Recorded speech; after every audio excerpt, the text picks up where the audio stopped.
Bismillahirrahmanirrahim. Assalamu alaikum wa rahmatullahi wa barakatuhu. My name is Shakil Salam and you're watching Ummah channel. This is part of Who is Muhammad, peace be upon him, a series, and today we're going to talk to a very important topic. But before we talk about the topic, let me introduce you to two fantastic guests who have been traveled here today to talk about today's subject. Can I introduce my first guest, Sheikh Waseem? Sahab, assalamu alaikum. Wa alaikum assalam wa rahmatullah. Jazakallah for coming. And just to let you know that Sheikh Waseem Sahab is a senior student of Sheikh Muhammad Al-Yaqubi. And my second guest, no need introduction, just to let you know that it's Imam Qari Asim Sahab. Assalamu alaikum. And Imam Qari Asim Sahab is a senior Imam of Makkah Masjid Leeds. He's also, and I'm actually surprised, I didn't know that, but he's a lawyer by profession. That's right. Is that true?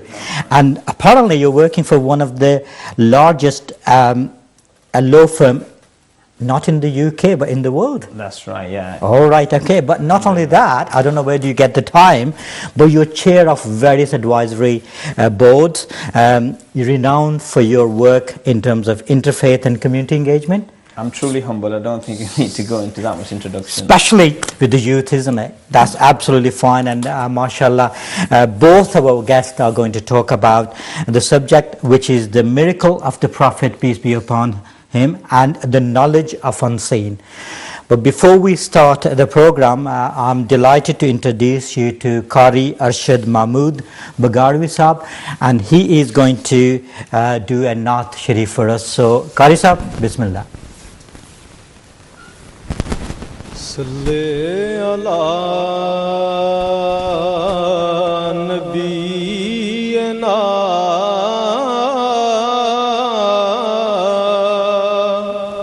Salli ala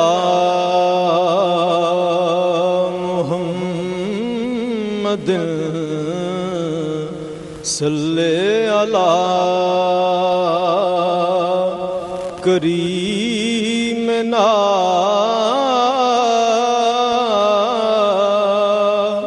Salli ala Muhammadin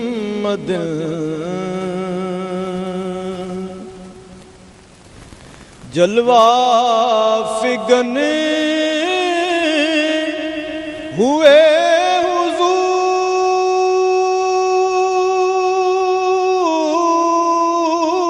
حضور کفر روانہ ہو گیا جس کے حضور ہو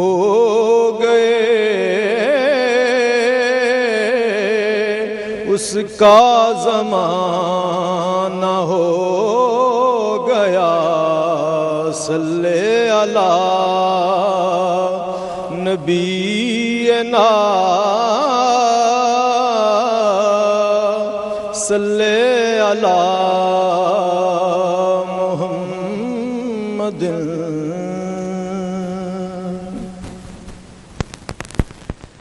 دل اور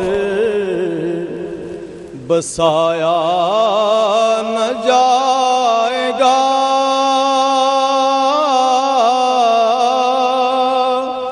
دل میں کسی کو اور بسایا نہ جائے گا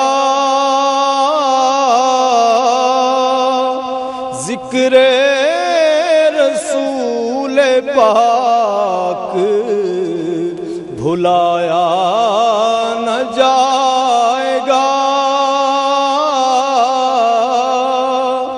ذکر رسول پاک بھلایا نہ جائے گا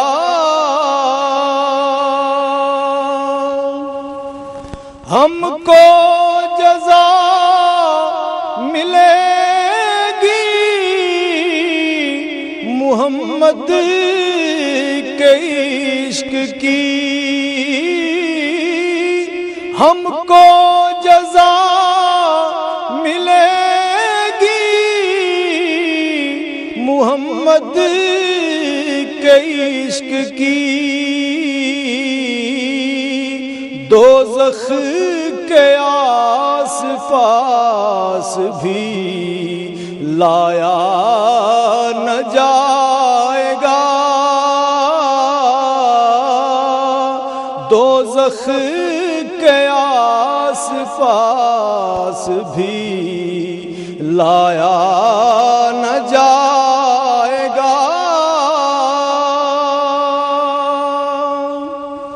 وہ خود ہی جان لیں گے، جتایا نہ جائے گا، وہ خود ہی جان لیں گے، جتایا نہ جائے گا، ہم سے تو اپنا حال سنایا نہ جائے گا، ہم سے تو اپنا حال سنایا نہ جائے گا،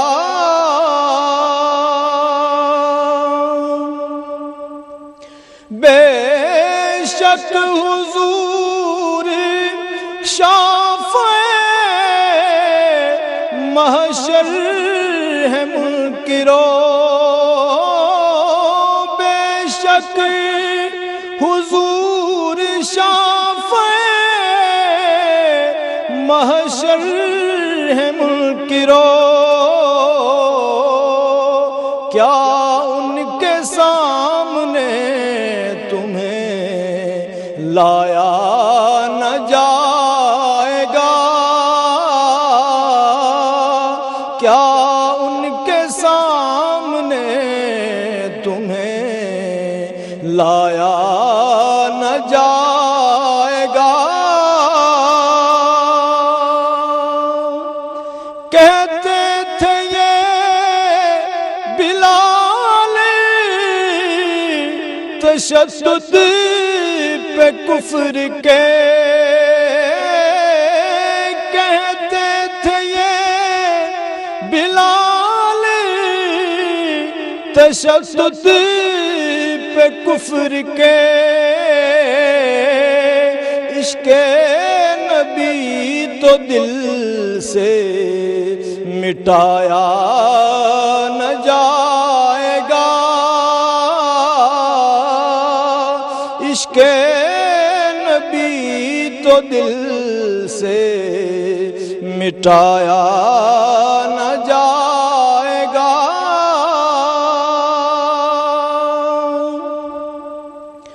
مانے گا ان کی بات خدا حشر میں نصیر، مانے گا ان کی بات خدا حشر میں نصیر، بن مصطفیٰ خدا کو منایا نہ جائے گا، بن مصطفیٰ خدا کو منایا نہ جائے گا، دل میں کسی کو اور بسایا نہ جائے گا، ذکر رسول پاک بھلایا نہ جائے گا۔ Subhanallah, Subhanallah, and that was Qari Arshad Mahmood Saab. Thank you very much, Jazakallah. Let's start with today's program, and as I introduced, the topic is the miracle of the Prophet, peace be upon him, and the knowledge of unseen. And as I said, we got two fantastic guests here today, Imam Qari Asim Saab or Sheikh Wasim Saab here. Let's start from Sheikh Wasim Saab. Just talk about today's topic, and in your opening statement, what would you like to say? Bismillah ar-Rahman ar-Rahim, alhamdulillahi rabbil alameen, wa sallallahu wa sallam wa baraka ala Sayyidina Muhammad wa ala alihi wa ashabihi ajma'in. Assalamu alaikum to all the viewers. I'd like to take this opportunity to thank Ummah Channel and thank everybody here and congratulate you on such a great program and such, doing great work for the Ummah, for the Prophet sallallahu alaihi wa ala alihi wa sallam. It's an honor to be here and to take part in this program. Jazakumullah khairan. The topic today is very important. It's central to the life of every Muslim, I believe. Miracles are something which distinguish prophets and great people from the rest of creation and give us an understanding of who the Prophet saw, the roles of the Prophets alayhi salatu wasalam. So to understand mu'jizat and miracles is very important. It's a central part of our iman and our faith in Islam.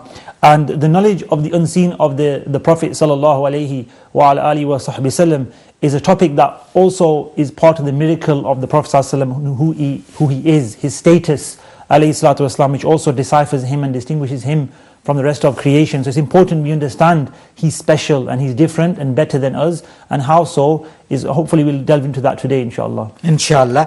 Jazakallah for a brief introductory statement. Can I move on to Imam Qari Asim Saab, and would like to ask you exactly the same thing, by your opening statement, please. Alhamdulillah Rabbil Alameen, wa salatu wa salamu ala Imam al-Anbiya wal Mursaleen wa ala alihi wa ashabihi ajma'in. All praise be to Allah, Lord of the heavens and the earth. May infinite mercy shower upon the final messenger, Prophet Muhammad sallallahu alayhi wa alihi wasallam, on the family and the companions of the Prophet. May Allah be pleased with all of them. It's a huge honor for me to be sharing a platform with Sheikh Wasim and also with yourself as our host. I'd like to thank the management of Ummah Channel for introducing this really important topic in the series of Who is Muhammad sallallahu alayhi wa alihi wasallam.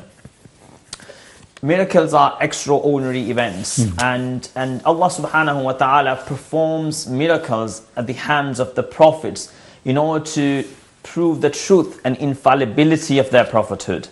In order to distinguish prophets from ordinary people, and to really prove that point that as they are Allah's agents on this earth, and Allah subhanahu wa ta'ala enables them to perform phenomenal, extraordinary things, and in a way they break the laws of nature, whether it be things on earth, whether it be things on the heavens. They effectively break the laws of nature, and as a result they are so extraordinary events that unless a person really harbors some sort of malice or hatred or jealousy, or is completely in oblivion, that doesn't want to believe in anything, miracles will actually force that person, if that person was objective minded, to actually believe a prophet, that what the prophet has done, no one else could do that. And subhanallah, the prophets were all of the prophets were given all sorts of miracles, but the beauty of our Prophet Muhammad sallallahu alaihi wasallam is that Allah subhanahu wa ta'ala, whatever miracles he gave to other prophets, all of them were combined and united in the person of Muhammad sallallahu alaihi wasallam. I would not be wrong to say that the Prophet sallallahu alaihi wasallam, from his blessed head to his blessed toe, every single part of the body of life, part of the body of Prophet sallallahu alaihi wasallam, every single day, every single moment of the life of the Prophet sallallahu alaihi wasallam was a miracle. Subhanallah. And the legacy of the Prophet sallallahu alaihi wasallam, whether it be in the form of the Holy Quran itself or in the form of Sunnah, is a miracle in itself. Allah subhanahu wa ta'ala has preserved the Holy Quran, like He says, Inna nahnu nazzalna dhikra wa inna lahu lahafizun, that we have revealed this message, the Holy Quran, and we are its protectors. Just like Allah has protected every single letter of the Holy Quran, similarly every single aspect of the life of Rasulullah sallallahu alaihi wasallam, whether it be how he walked on earth, how he talked to people, how he turned around to people, how many blessed white hair he had, where did he spend his night, how did he spend his day. Every single aspect has been preserved as a miracle, and I believe that's a miracle in itself as well, and it's been preserved so that his followers could follow in the footsteps of Rasulullah sallallahu alaihi wasallam until the day of judgment. Subhanallah, with fantastic introductory remarks by our two scholars, we can start the program with inviting you, if you would like to ask any questions. The lines are open now, so you can ring in. There's a telephone number on the screen. Please do call us, and there is other social media details are on the screen. You can text us, you can give us a call and talk to the scholars live with your program. Just to remind you, the topic today is the miracle of the Prophet, peace be upon him, and the knowledge of unseen.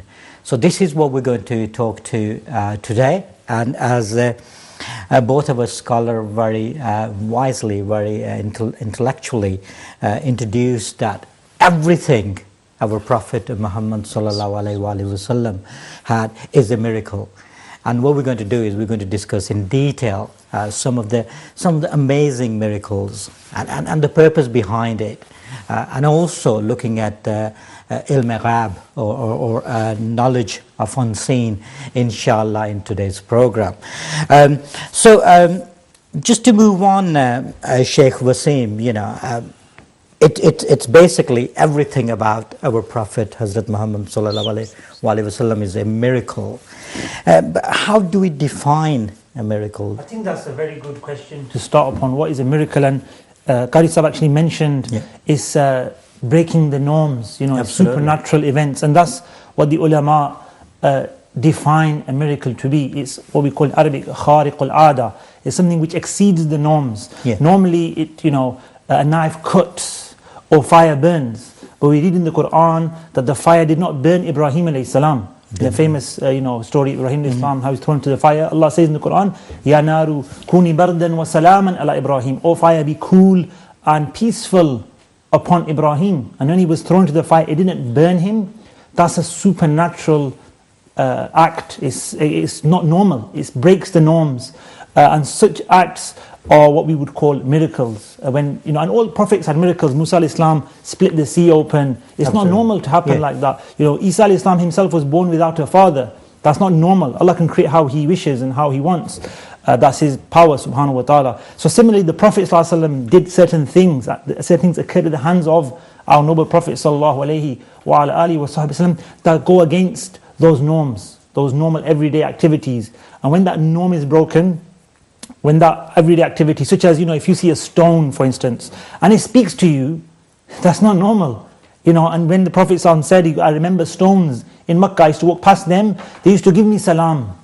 So a stone giving salam to the Prophet ﷺ is one of the miracles of the Prophet ﷺ. The trees would bow down to him, and the trees would give him salam as well, and they would walk to him. They would uproot themselves and walk to him. These are not normal things. If you look at a tree or a stone, it's inanimate.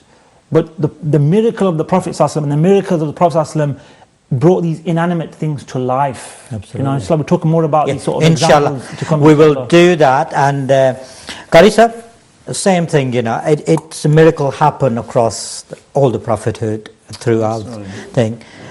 What was so special about our Prophet Muhammad sallallahu alaihi wasallam? And if you can expand on definition as well, please. Sure. The fact that Prophet sallallahu alaihi wasallam is the leader of all the prophets, he is Sultan al-Anbiya, Imam al-Anbiya, that in itself means that whatever miracles were given to other prophets, they were in a way, all of them combined together in one form, in one person. And if we were to name that person, his name is Muhammad sallallahu alaihi wasallam. And the fact that the name itself, Muhammad, means the praised one, that from every single aspect of his life will be praised. So the prophets were, like, for instance, to give you example, the Prophet Musa alayhi salam, the sea was parted for him.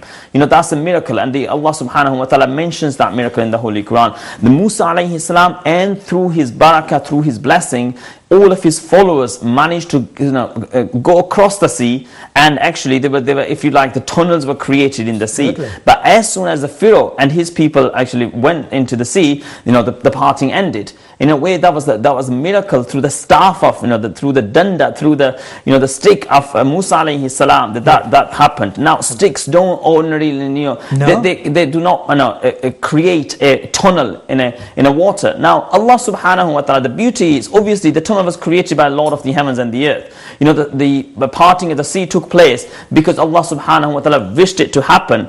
But the beauty of that is Allah subhanahu wa ta'ala commanding Musa alayhi salam to do something, so that people could associate the parting of the sea with Musa alayhi salam.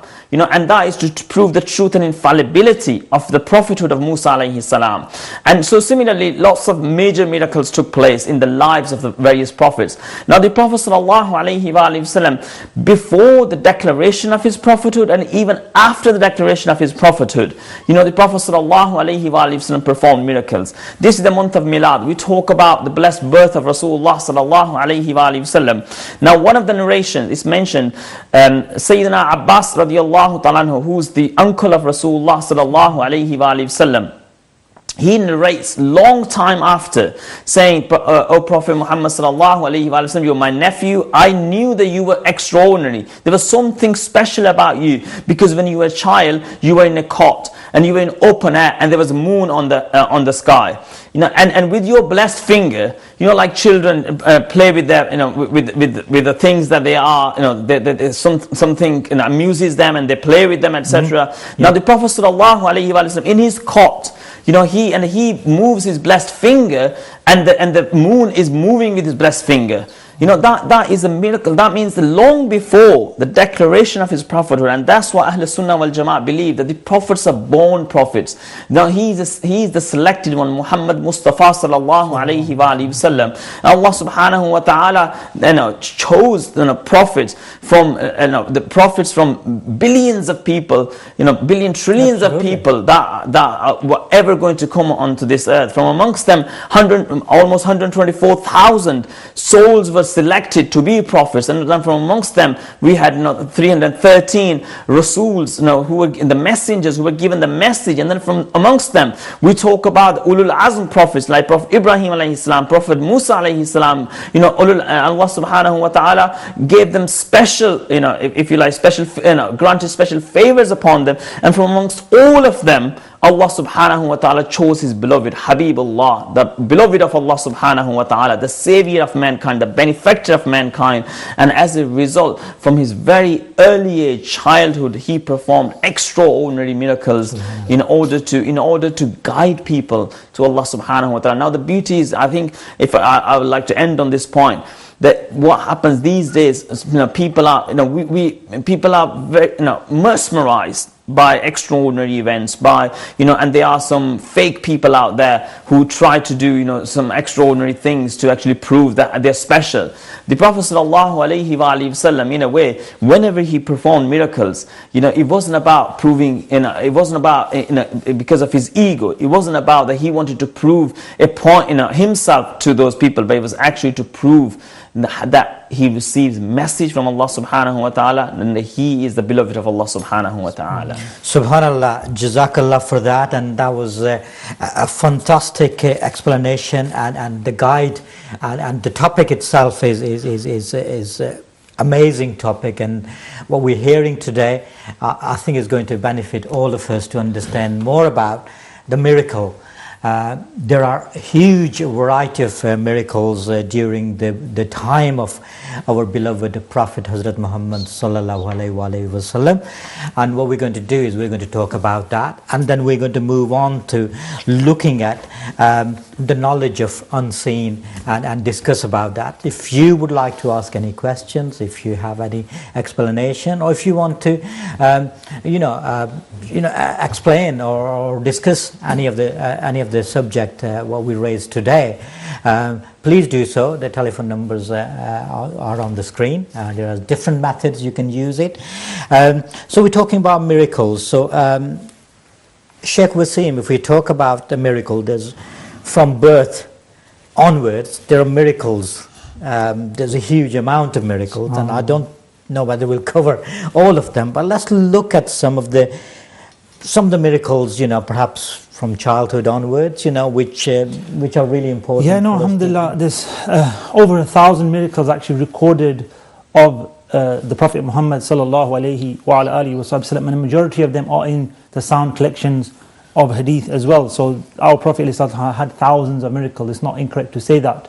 And to reiterate the point of Qari Imam Asim Saab, that all the prophets had miracles, but they were culminated and they all came with our Prophet ﷺ. And Imam Busiri, in his famous Sida Burda, which is a poem we all know, we all recite, we all love, he actually mentions that he says in a couple of lines of the Sida Burda, he says, وَكُلُّ آيٍ أَتَى الرُّسْلُ الْكِرَامُ بِهَا فَإِنَّمَا اتصلت مِن نُورِهِ بِهِمِ. And all of the miracles that the noble prophets brought, they were attached to him sallallahu alaihi wasallam through his light. They came from him, in other words. فَإِنَّهُ شَمْسُ فَضْلٍ هُمْ كَوَاكِبُهَا. For surely he is the sun of virtue, and they are the stars, they are the planets that reflect that sun. يُظْهِرْنَا أَنْوَارَهَا لِلنَّاسِ فِي الظُّلَمِ. And they illuminate to people the way in times of darkness. So this is what the prophets brought miracles for, to guide people in times of darkness to the light. And they all took from the Messenger of Allah sallallahu alaihi wasallam. All their signs were connected to our noble Prophet alayhi salatu wasalam, which is also mentioned in the Quran, in fact. And it's something our viewers should know. You're going on a tangent, but I think it's very important to understand this concept of how our Prophet Muhammad sallallahu alaihi wasallam is Sayyidul Anbiya, Imamul Anbiya, the leader of the prophets, the Imam of the prophets. In that, there's an ayah in Surah Al-Imran where Allah subhanahu wa ta'ala talks to the prophets, and He says to them that were I to send a messenger to you, to the prophets themselves, you would believe in him and you would support him. Tansuruhu, you would support him and you would believe in him. Would you do this? And they all said, of course, yes, we agree to this. They agreed to this covenant with Allah subhanahu wa ta'ala. So Allah subhanahu wa ta'ala took a covenant with all of the prophets to support a prophet, a messenger that would be sent amongst them. And of course we all know, and in the commentaries of the Quran, we find that this is the Messenger of Allah sallallahu alayhi wa alihi wa sallam. The point being here that he was mentioned to all of the previous prophets. He was mentioned to all the previous nations. They all know Sayyidina Muhammad sallallahu alayhi wa alihi wa sallam. They all were taught about him. So he is central to the history of the world, history of Iman, faith, history of our purpose here. So his miracles and what he came with, and some of the miracles. In fact, I remember when we were studying about the miracles of the Prophet ﷺ, and there's various books written, there's actually a special name for miracles before revelation. So before the Prophet ﷺ received revelation, I should say, he was a prophet and he would have miracles, and these were called irhasat. Special name for miracles before revelation. So before the Prophet received revelation in the cave of Hira with Sayyidina Jibreel alayhi salam, and the first, Iqra bismi rabbika alladhi khalaq, as we all know. And that was that revelation is a miracle of the Prophet sallallahu alaihi wasallam, which I think we're going to talk about in the Quran itself. Absolutely. Inshallah.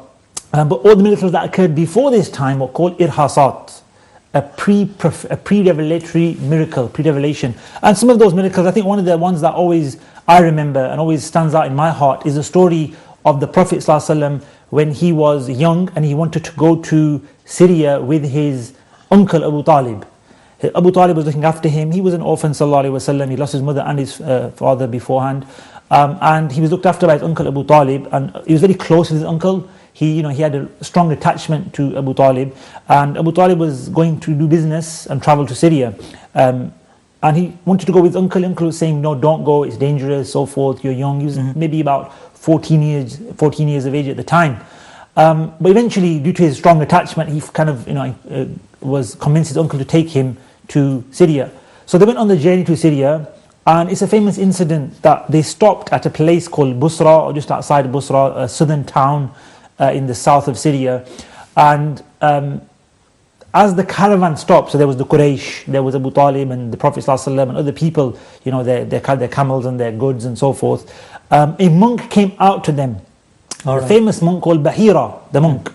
And he'd never come out to these people before. Whenever they'd passed by, he'd see them, he would never react or change anything. And he started looking at them, looking amongst them. And on one of the narrations, he actually says, he came to the Prophet Muhammad ﷺ as a young boy, and he said to everybody, هَذَا سَيِّدُ الْعَالَمِينَ, this is the master of the world. He is going to be a prophet amongst you. Okay. He's going to be a prophet amongst you. He'll be raised as a prophet amongst you. And they asked him, the Quraysh were there, so he spoke to the Quraysh, not to the whole, everybody. They spoke to the Quraysh, and he said, they asked him, how do you know? And he said, as you were coming here, there were signs. Now I've been here a long time in this place, and there were signs that I saw. Because what are those signs that you saw? Well, first of all, there was a cloud shading him wherever he went. And this is known as a known miracle of the Prophet ﷺ, that cloud would shade him wherever he went from the heat of the sun. The cloud would go wherever he went. And this was noticed by later on, even by Sayyidah Khadija before she married him, again prior to a revelation, his early sort of youth. He was at 25 at the time he married, alayhi salatu wasalam. So at that time she noticed the same miracle, and her servant Maysara, who she sent with the Prophet to Syria a second time, noticed the same miracle. And then he said, the second sign I saw was that he sat beneath a tree, and nobody had sat beneath this tree except a Prophet sallallahu alaihi wasallam. And one of the the reason why I probably have an attachment to this miracle is because I visited the place where Bahira met the Prophet ﷺ in South Syria, in the sort of Busra area. It's a monastery. It's like it's actually not fully standing. It's been destroyed or fallen apart naturally. It's just 4 walls, and half for those walls are broken, and there's no roof there or ceiling. But we actually went there. We actually saw the actual place where the Prophet Muhammad ﷺ at the age of 14, 15 came there, and he met this person in the area, and subhanAllah, it was a blessed time. But these lands were blessed because of the Prophet ﷺ. We talk about Sham, we talk about Bayt al-Maqdis. We have to remember why these lands are blessed. They're only blessed because the prophets, and especially our Prophet, actually stepped foot in those lands. We forget that. Of course he was in Makkah and Medina. Everybody knows Makkah and Medina are blessed. But we have to remember that Bayt al-Maqdis and Sham, these are also blessed lands. Why? Because the Prophet Muhammad ﷺ actually stepped foot on those lands and blessed those lands. So wherever he went, he made blessed, alayhi salatu wasalam. It's a great honor for the people of those lands to be associated with the Prophet, alayhi salatu wasalam. And that's why we have many miracles that are associated with those lands as well. Absolutely. Alhamdulillah. Jazakallah for explaining that. And inshallah, we're going to talk about more and more the miracles during the time of Prophet Muhammad sallallahu alayhi wasallam. And just to remind you that Qari Asim Saab and Sheikh Wasim Saab are our guests today, and talking about the beautiful subject. A lot of thoughts gone into that, and there are a lot of things to learn about it. And I'm honored to be here with the 2 fantastic scholars who are discussing a beautiful topic of the life of our Prophet. And as I said, the part of series Who is Muhammad sallallahu alaihi wasallam. And today we're going to discuss about miracles of the Prophet, peace be upon him, and the knowledge of unseen. Qari Asim, it's a beautiful subject, isn't it? And it's probably very expanding. I think we probably need a few programs to do that. But when looking at from the childhood to the prophethood and the later life, there must be a reason behind these miracles, isn't it? Was it the reason specifically to tell non-believer about Islam? Is that one of the reasons? Bismillahir Rahmanir Rahim. The Prophet ﷺ performed miracles throughout his life. Absolutely. But obviously the real need for those miracles arose after the declaration of his prophethood at the age of 40. And then because those who were guided by Allah subhanahu wa ta'ala, they straight away accepted Islam. And there were some hardcore if you like, unbelievers, led by Abu Jahl, and who were not willing to believe in Rasulullah sallallahu alaihi wasallam, despite the fact that even Abu Jahl himself acknowledged that the Prophet sallallahu alaihi wasallam was an honest and truthful person, and he acknowledged that it was due to jealousy that he could not accept the Prophet sallallahu alaihi wasallam as a prophet of Allah subhanahu wa ta'ala. So starting with miracles, one day Abu Jahl comes to Rasulullah sallallahu alaihi wasallam, and he has something in his hand. and he's holding it very tight. And there's a crowd of people, because Abu Jahl knows that the Prophet sallallahu alaihi wasallam doesn't know what Abu Jahl has in his hand. He's in his fist, he's holding it very tight. And he comes to Rasulullah sallallahu alaihi wasallam. He says, can you tell me what's in my hand? And now, if, like, first say, an ordinary person will not be able to tell, what's in your hand if they don't know what you're holding. It could be anything. There may not be anything in the hand, because, the fist is tight. Now, the Prophet sallallahu alaihi wasallam, now this is remarkable, phenomenal, and it spiritually uplifts our hearts and increases our iman when we hear about the miracles of Rasulullah sallallahu alaihi wasallam. One of the things could have been the Prophet sallallahu alaihi wasallam actually telling him what's in the hand. But the Prophet sallallahu alaihi wasallam went beyond that and said, Abu Jahl, how about whatever is in your hand not only just speaks, but speaks about me? In a way, I'm paraphrasing it. So the Prophet sallallahu alaihi wasallam could have just told him what's in his hand. He could have just made that inanimate, whatever it was an object, not a living being, and the Prophet ﷺ could have made that object speak anything, but actually going beyond that and communicating to that object to actually speak about the Prophet ﷺ. That's what's remarkable about Rasulullah ﷺ. He says, Abu Jahl, how about if that whatever you're holding in your hand actually witnesses, declares about my prophethood? Because Abu Jahl initially said that if he would believe in the Prophet ﷺ, if the Prophet ﷺ could tell him what was in the hand. But Rasulullah ﷺ said, Abu Jahl, how about if the thing that you're holding, that thing speaks and declares about my prophethood? And as soon as he said that, the pebbles, the stones, the small stones that Abu Jahl was holding in his hand, the stones said, Ashhadu annaka Muhammad Rasulullah. That we bear witness that you are the Rasul of Allah subhanahu wa ta'ala, prophet and messenger of Allah subhanahu wa ta'ala.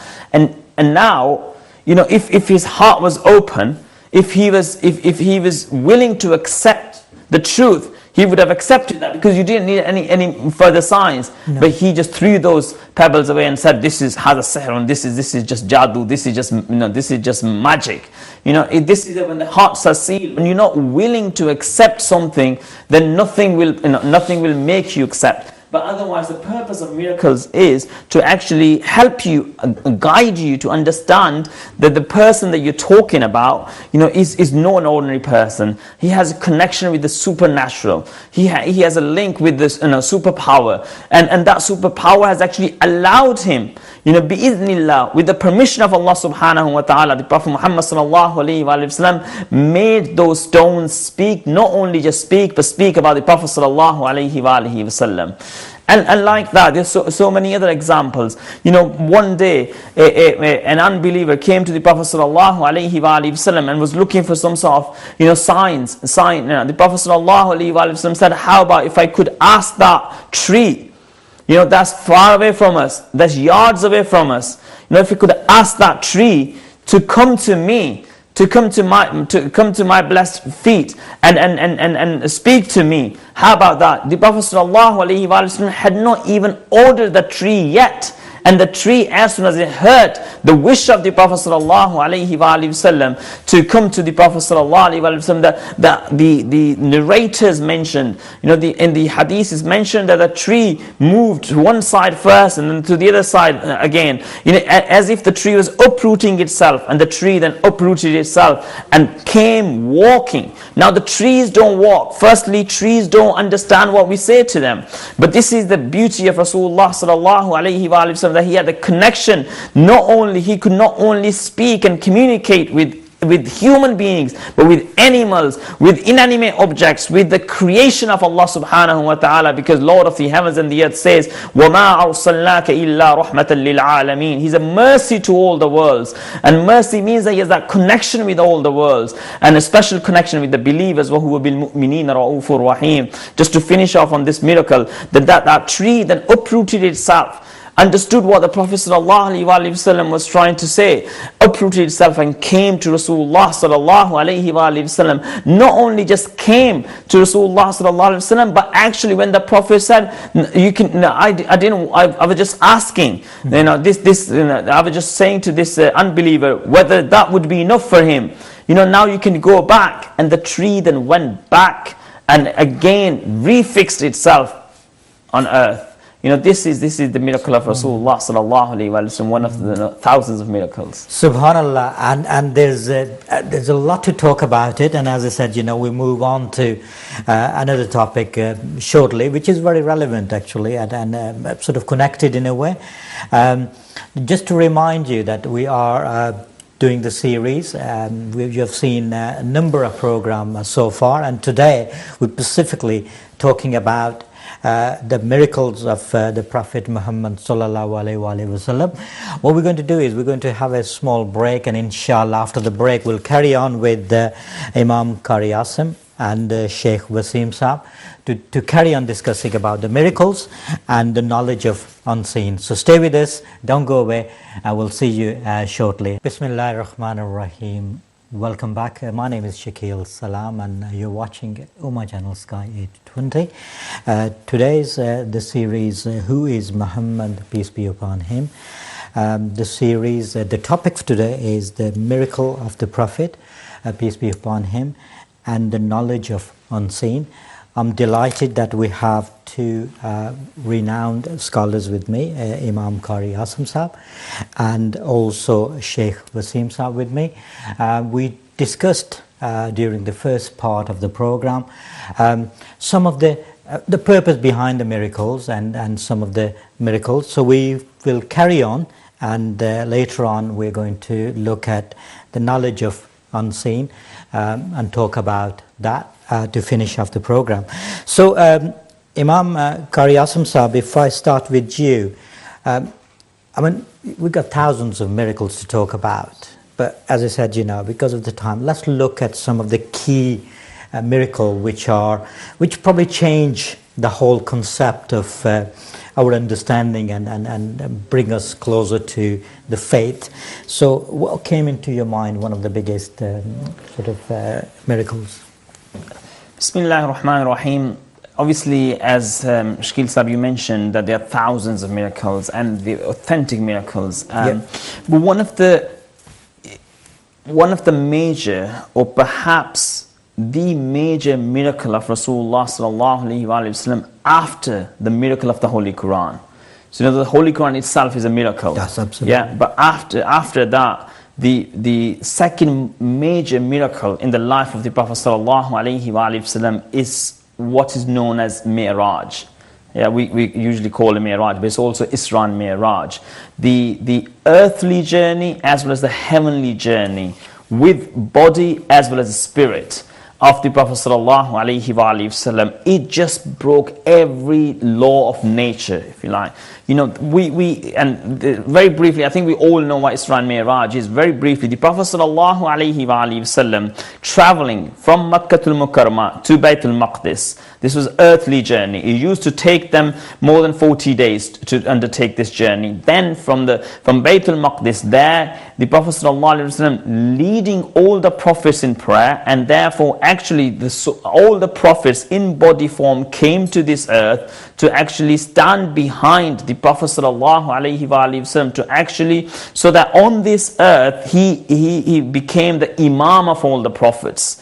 Even though they had been before him, there was Ruhullah, Isa alayhi salam, there was Ibrahim Khalilullah alayhi salam, Musa Kalimullah alayhi salam, all the Ulul Azm prophets, the messengers, the prophets, almost 124,000 prophets standing behind Rasulullah sallallahu alayhi wa sallam.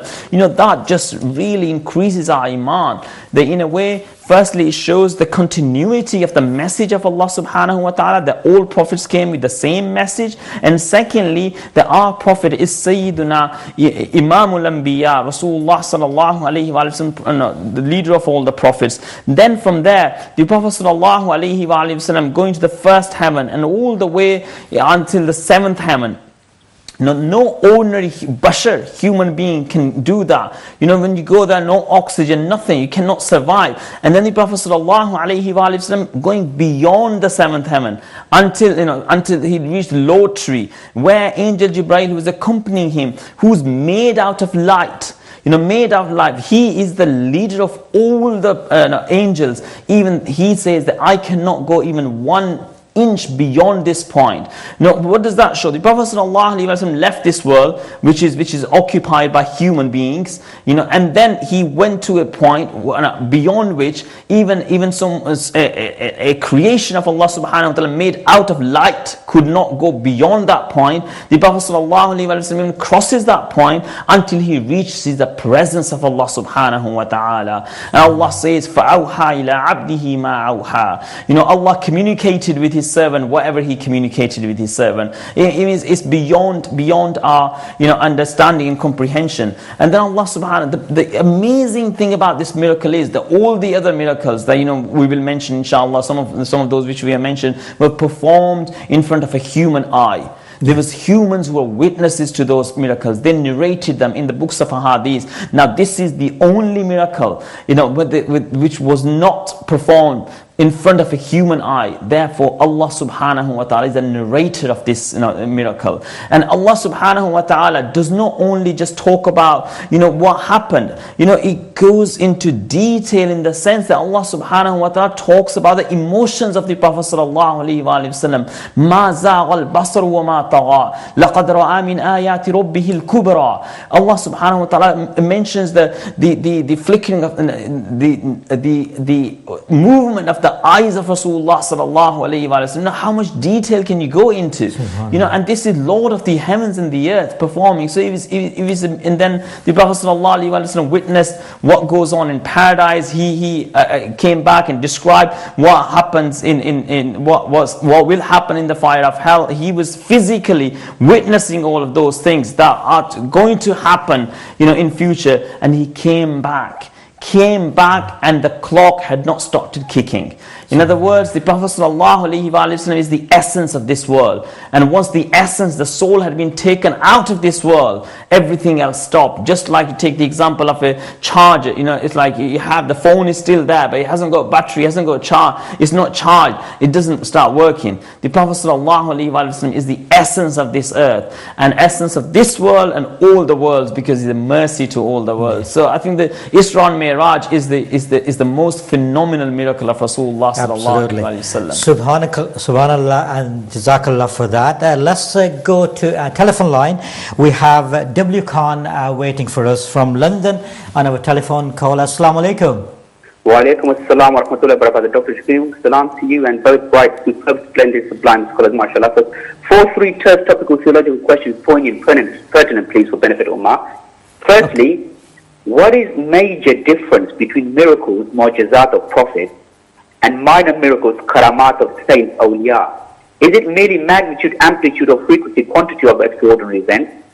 Since prophets are infallible with their miracles, visible, zahir, for they're then humans and jinnat, and saints are not infallible, why then do present day awliya's karamat not become visible and are only based on istiqamat, misguiding many Muslims perhaps by fake peers, phony karamat? Why do we not see real karamat as evidence of genuine awliya, just as prophets' miracles were genuine? Second question, approximately how many miracles did Allah subhanahu wa ta'ala grant Messenger Muhammad sallallahu alayhi wa sallam? Could it be possible that there are some or many that are not recorded by the muhaddithun or early biographers? Why didn't companions themselves write down their witnessing of those miracles? Just after 2 years Quran was compiled, then after 2 decades, second recension of Quran to prevent loss of Quran. Similarly, myths, legends and exaggerations were occurring as empire expanded. Therefore, why weren't miracles totaled by Sahaba and put down in written format for future generations' contemplation? Third question, Doctor. When one considers vastness of universe, trillions of light years of galaxies, each with trillions of stars, Allah subhanahu wa ta'ala can give as much knowledge to anyone He pleases, bi-iznillah. That is not difficult to believe, whether someone can see beyond a wall. However, what exactly is ilm-i-ghaib? Of course, it was all granted by Allah Azza wa Jal, Atai, not Zati. But what is meant that Prophet has ilm here? Because as a creature, although best of creation, if someone has knowledge of unseen, then that knowledge does not become unseen anymore.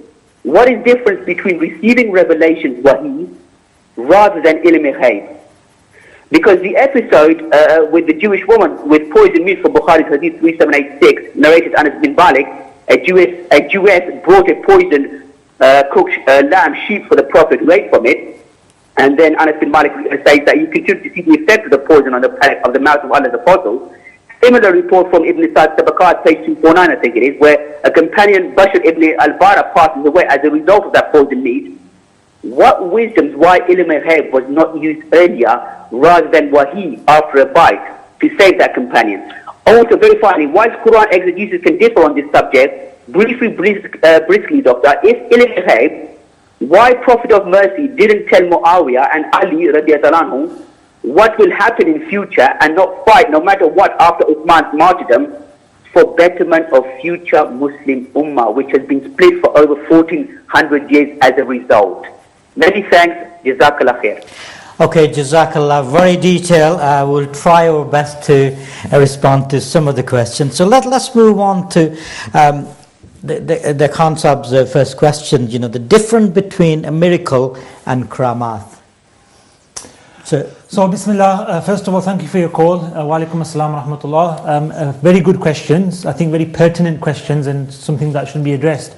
Go straight into the first question. What's the difference between a mu'jiza, a miracle, and a karama, miracle for a wali, or we could say non-prophetic miracle? I mentioned earlier that there's a category called irhas or irhasat, which are prior to revelation or the claim to prophethood and so forth. A mu'jiza comes with a claim of prophethood, so there is a direct claim from the person being the messenger of Allah or any prophet that this is a sign of my prophecy of me being a messenger, receiving revelation, being in communication with God, a representative of Allah subhanahu wa ta'ala. And then Allah subhanahu wa ta'ala is the one we ultimately, as you mentioned, believe that allows that miracle to occur, changes whatever creation He wants to change, form laws of creation that we laws of nature that He changes. Whereas a karamat is from the word meaning ennoblement, is an ennoblement of somebody who doesn't claim to be a prophet or to receive revelation, but merely has istiqamah, as you mentioned, has been following his prophet and is a man of or woman of piety and steadfastness and good obedience to Allah subhanahu wa ta'ala. And so when the miracle occurs for them, many of the scholars actually mention miracles of the awliya actually occur more inadvertently or by chance and surprise for them than pre-planned. Whereas the mu'jiza is pre-planned, it's actually a challenge. There's a challenge that comes from the Prophet to the people that you can't compare with me, you can't do this, otherwise I'm not special. Whereas a karama can actually be copied and somebody else can do the same karama or non-prophetic miracle as somebody else. Not that there's a claim out there to do this. And to go straight into the question after that, there's many sort of peers, as you mentioned, or whatever you want to call them, sheikhs, or the so-called pious people that lead others astray through karamat. And why not the karamat manifest or real karamat manifest? A very good question. I would say, karamat are in different forms. Even the answering of somebody's dua ultimately is a karama, is an ennoblement from Allah subhanahu wa ta'ala, a big dua. Even sometimes when the car misses you, the angel may have pushed you back, you don't know, it's a karama. So there's many things, and there's another category of miracles, which actually I should have mentioned earlier, is called a ma'una, which is when an ordinary person, not known for his or her piety, not known for being a great Muslim or a great practicing person, just an everyday person, is given some form of protection or some form of good that just, for instance, being saved from a car crash or being pushed out of the way or being given something from Allah subhanahu wa ta'ala, it's a miracle that, this person didn't expect it. And that's called a ma'una, so aid from Allah subhanahu wa ta'ala to strengthen the person's iman, to make that person feel, something special is around me, there's, Allah is protecting me. So there's various categories of what we could say khawariq al-adat or supernatural occurrences in the world. But to answer the question about the fake peers, if you like, I think I personally think it's education.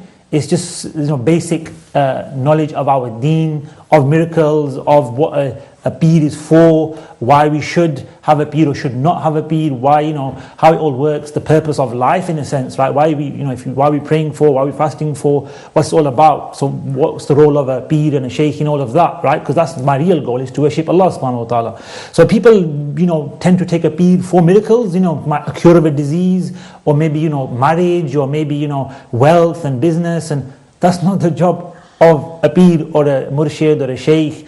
It's for your deen, it's for your betterment of your spiritual self. So I think people have a wrong, a misconception of what a beard is there for. He's not there to get you wealth, he's not there to cure your diseases and so forth.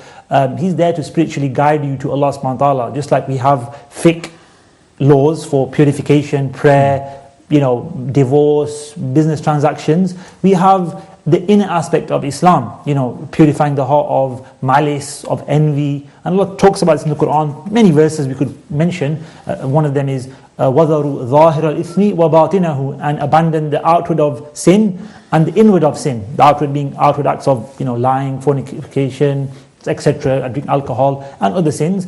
And the batinahu, the batin, the inner form of the sin. That's really what the sheikh is there for. He's the spiritual guide to help you to get rid of the diseases of the heart, to identify them, just like a doctor identifies the diseases of the body physiologically and then gives you a cure, a course of medicine. That's the concept of a pir or a murshid. And if that's not why you have a pir or a murshid, you need to question yourself why you actually have one and really reassess the purpose of that. And if it's not, then what is that pir murshid doing for you? Just blowing on you and curing you? Is that what pir and murshid is for? Not really. Not to talk down that concept, because obviously we have ruqya in Islam, but the pir isn't there for ruqya, to put it straight up and straightforward. So I think education, to go back to the point, is key. Understanding of our deen and the basic concepts. If we really just built the basic blocks of our deen, I think a lot of people would be safe and going forward in their deen, and we wouldn't see so many people being cheated out of money and other things, unfortunately. So good question. So I thought, Jazakallah. And W. Khan asked quite a valid question and very detailed question, and I don't know whether we can answer now the knowledge of unseen, the next question, or shall we leave it till later on, or do you want to expand on that, Karisa? On the next question. Yeah.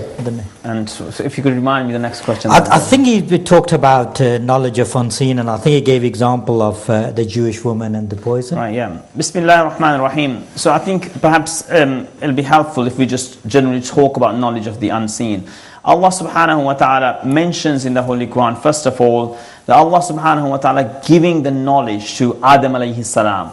وَعَلَّمَ آدَمَ الْأَسْمَاءَ كُلَّهَا ثُمَّ عَرَضَهُمْ عَلَى الْمَلَائِكَةِ فَقَالَ أَنْبِئُونِي بِأَسْمَاءِ هَؤُلَاءِ إِن كُنتُمْ صَادِقِينَ قالوا سبحانك لا علم لنا إلا ما علمتنا إنك أنت العليم الحكيم. That Allah says that Allah taught Adam alayhi salam something that he didn't know. The angels then didn't know.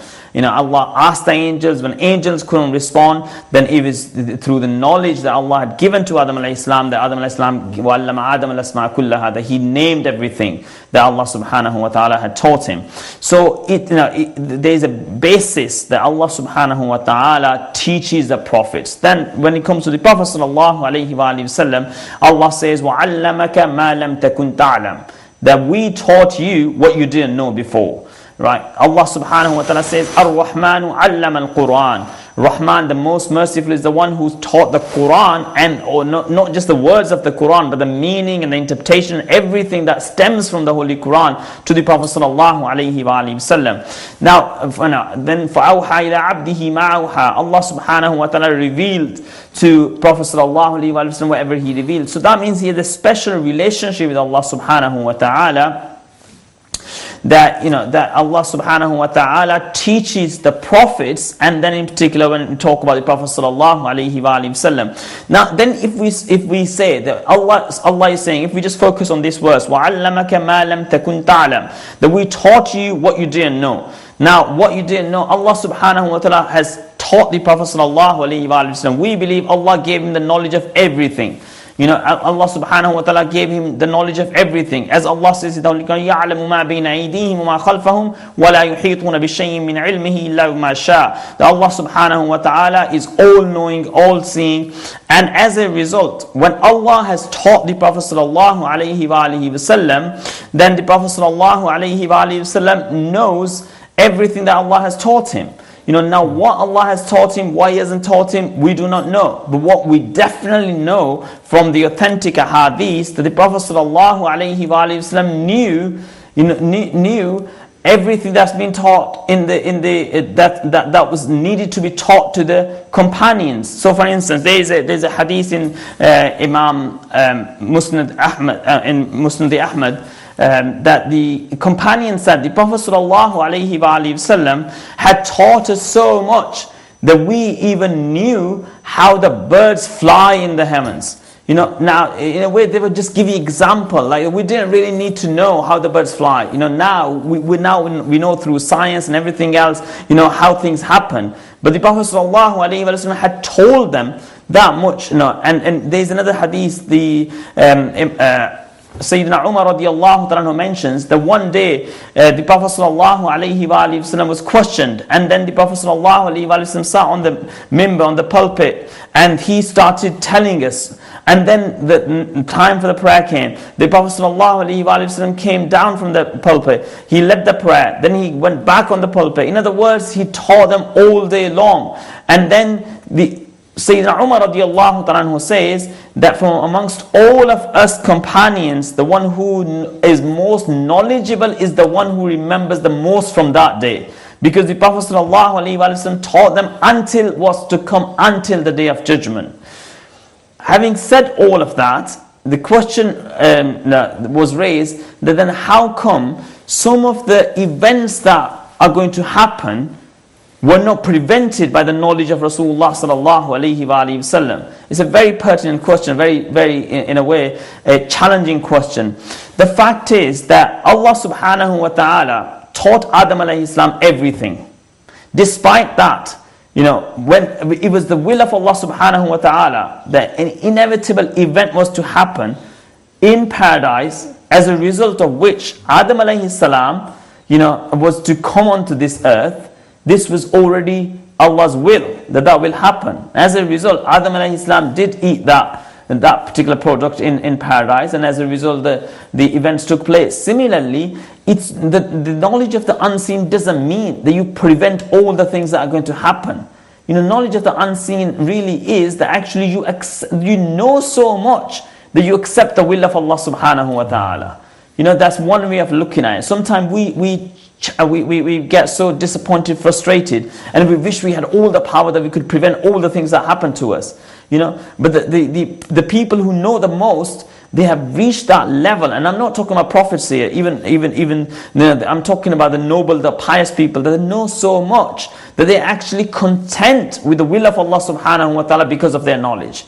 So similarly, in a way, at a much deeper and higher level, it applies to the Prophet sallallahu alaihi wasallam, that despite knowing everything, sometimes it's the will of Allah subhanahu wa ta'ala that an inevitable event is to take place, and as a result, that inevitable event is not prevented by the knowledge. Actually knowledge is to accept that particular event to take place. Otherwise, and we will inshallah go on to talk about so many other hadiths in which the Prophet sallallahu alaihi wasallam knew so much, but ultimately we believe that the Prophet sallallahu alaihi wasallam knew so much because he was taught by Allah subhanahu wa ta'ala. Allah is the giver of that knowledge, and the Prophet sallallahu alaihi wasallam is the recipient of that knowledge. Jazakallah for that, and it's time for a short break, and inshallah after the break we'll bring Imam Qari Asif Sahab and Sheikh Wasim Sahab to carry on talking about miracles. At the same time we will start the new topic with sort of a knowledge of unseen, and hopefully give you opportunity if you would like to talk to our scholars, ask any questions, would like to take part in this program, please do call us. We have a small amount of time dedicated specifically for your calls, and inshallah we'll ask more questions to understand more about these miracles and also the knowledge of unseen. Don't go away, stay with us. Inshallah, we'll see you after the break. As-salam.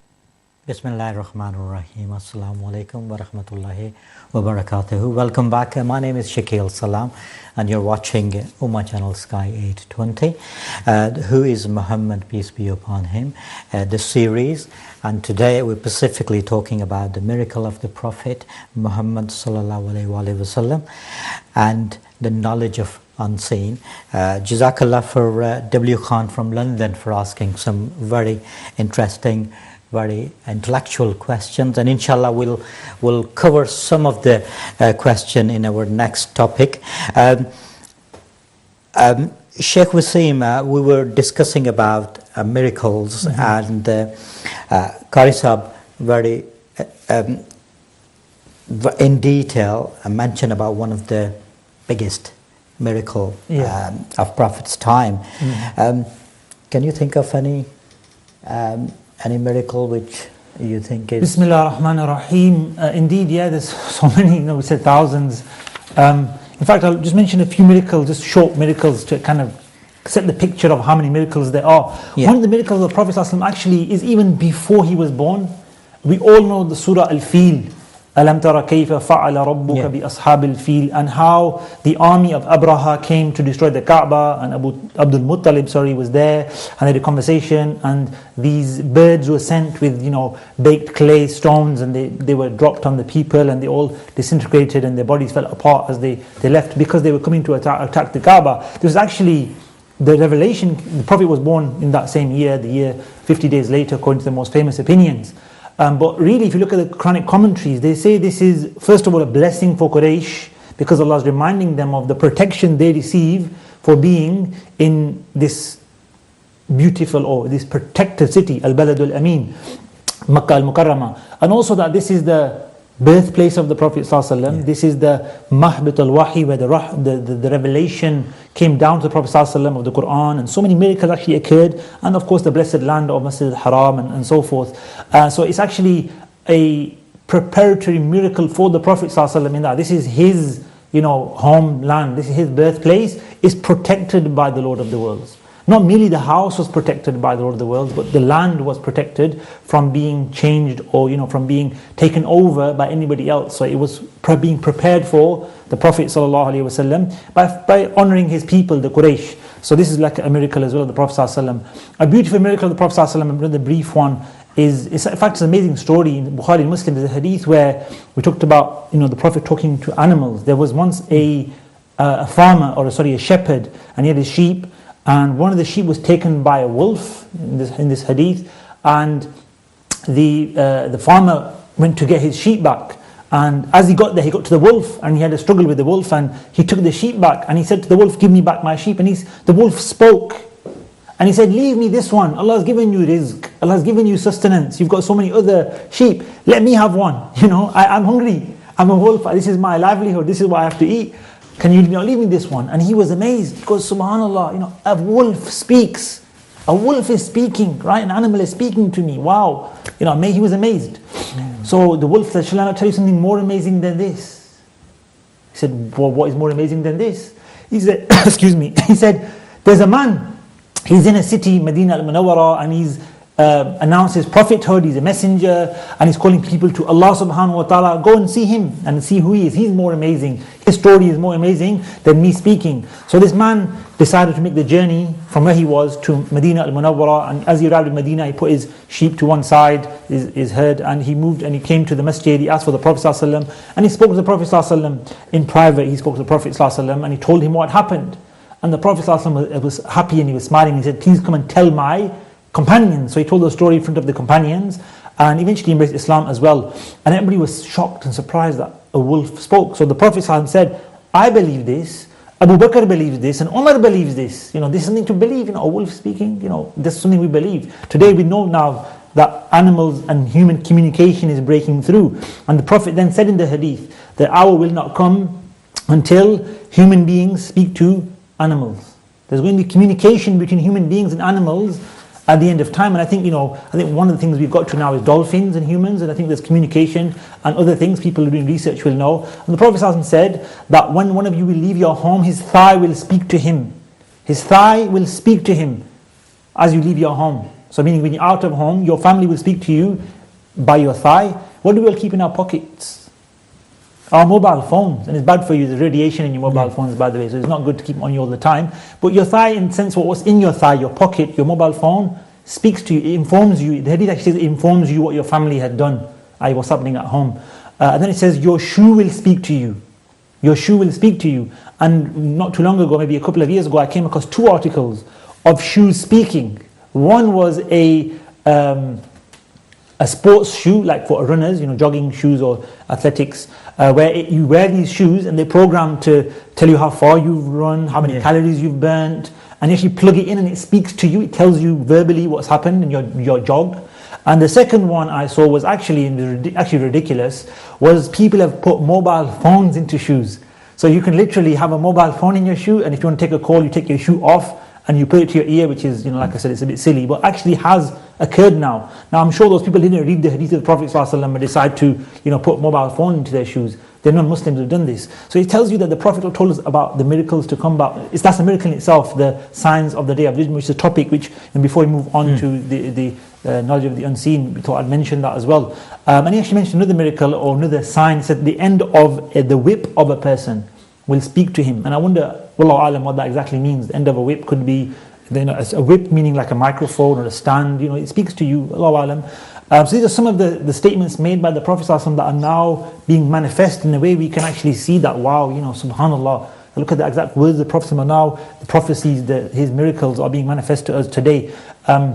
The miracle that I would just talk about that stands out as one of the major miracles of the Prophet ﷺ, again after the Quran Kareem, and maybe we can't talk about the Quran Kareem in today's show, is because it's such a brief amount of time, and also because it's such a complicated, or it requires some aspect of knowing Arabic language, the context of revelation, the Arabian time and scenario, and so forth. There's quite a lot of discussion to go through for the miracle of the Quran, but it is indeed the greatest miracle of the Prophet ﷺ, the ever-living miracle of the Prophet ﷺ, the one that remains till today, and the challenge is still there. But the one that stands out for me and I think is important for our viewers to remember and to learn about the miracle of the Prophet ﷺ is the splitting of the moon.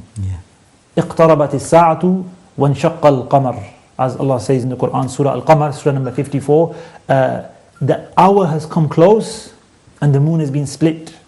انشقت القمر وإن يروا آية, and when they see a sign, يعرضوا, they turn away, ويقولوا, and they say Sahar مستمر, continuous magic. This is the reaction of the kuffar. So the story is that the kuffar, the Quraysh, the pagans, mushrikeen of Quraysh, they asked for a miracle from the Prophet ﷺ, a sign, and he said, if I show you this sign, will you believe in me? They said, of course we will. Show us a sign. What do you want us, what do you want me to do with this? They said, split the moon in half. See the moon here, it was a full moon. Split the moon in half, and the Prophet ﷺ, obviously through the power of Allah subhanahu wa ta'ala, was granted that miracle, and he pointed towards the moon. It's narrated in Bukhari, Muslim, and many collections of hadith, and mentioned in the Quran as well, as we just mentioned. And he pointed to the moon, it split into 2 pieces, and it was put back together. And then this was their reaction. They didn't want to believe. And this is maybe what we should finish off when we talk about miracles, is one of the real purposes of the miracles is to give us faith, to increase our iman and attachment to the Prophet ﷺ, and that he was special in that he was one of the people throughout history chosen to receive miracles, and the greatest of all the miracles. And if you look at the life of the Prophet ﷺ, he was given all the miracles of all the prophets, and in a greater way. If you can think of a miracle for a prophet, we will see within the life of the Prophet ﷺ given to the Prophet ﷺ in a different way, in a different sort of manner. Jazakallah for that, and thanks for explaining in detail. Qari Sahib, if we come to you, we talked about miracle in detail, and we're looking at ilm-e-ghaib, the knowledge of unknown. What's the difference between miracles and the ilm-e-ghaib? Bismillahir Rahmanir Rahim. Miracles are obviously, something that kharqi aadat, that the supernatural events. Now, miracles do have a link with ilm-e-ghaib, but otherwise knowledge of the unseen is effectively the Prophet ﷺ knowing things. Which if he told others, it could be his miracle. But at the same time, this is one of the, he one of his names is that he knew that others didn't know. So for instance, I think if we create a link between the two, the Prophet ﷺ one day says to his companions, when you stand behind me, you should straighten your rows, and you should stand in properly in a way. He's re-emphasizing the point, because I see behind me as I see in front of me. Now our eyes only see in front of us. We cannot see what's behind us, unless there's a screen that tells us what's behind us. Now the Prophet ﷺ saw what's in front of him and what's behind him. Now that's, in a way, it's a knowledge given to him by Allah subhanahu wa ta'ala. But the fact that he told his companions was a miracle for them. That our Prophet is the one who can not only see with his physical eyes what's happening before him, but he can also see exactly in the same way what's happening behind him. Now that's the miracle of the Prophet ﷺ. At the same time, the knowledge that given to him by Allah subhanahu wa ta'ala. Now, when he used to tell that knowledge, relate that knowledge to others, for others it was a miracle. Now, I'll give you an example of one day the Prophet sallallahu alaihi wasallam is performing tawaf around the Holy Kaaba. And Fudala, at that time, his unbeliever actually came he saw the Prophet ﷺ performing tawaf. There weren't that many people around. He thought he's going to attack the Prophet ﷺ from behind, in a way. And there's no protector around the Prophet ﷺ. And as a result, he thought that he would be able to, na'udhu billah, murder the Prophet ﷺ. Now, the Prophet ﷺ has the knowledge of the unseen, that he not only knows that Fudala is behind him, he also knows the intention of Fudala. Now Fudala hasn't told anyone that he's doing the tawaf, also following the Prophet ﷺ during this tawaf with the intention to kill the Prophet ﷺ. No, he doesn't know the intention. No, now who knows our intentions? Usually it's only Allah subhanahu wa ta'ala. Allah says, Inni alimu ghayb as-samawati wal ard. That Allah has the knowledge of the ghayb of the samawat and ard, the heavens and the earth. But it is then Allah who passes on that knowledge. I mentioned so many other verses, but I mentioned one of the verses. Allah says, وَعَلَّمَكَ مَا لَمْ تَكُنْ تَعْلَمْ.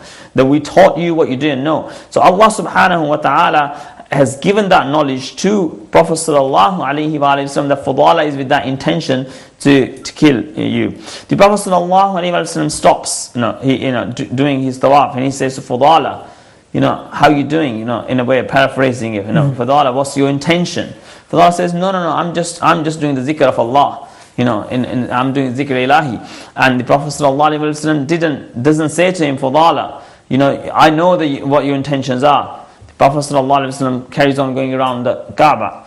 And then again he stops after a while and says, Fudala, what you intend to do? Fudala says, I have no other intention, I'm just doing tawaf like yourself. Yeah. And then the Prophet ﷺ places his blessed hand at the chest of Fudala, and at the same time he says, Fudala, seek forgiveness from Allah subhanahu wa ta'ala.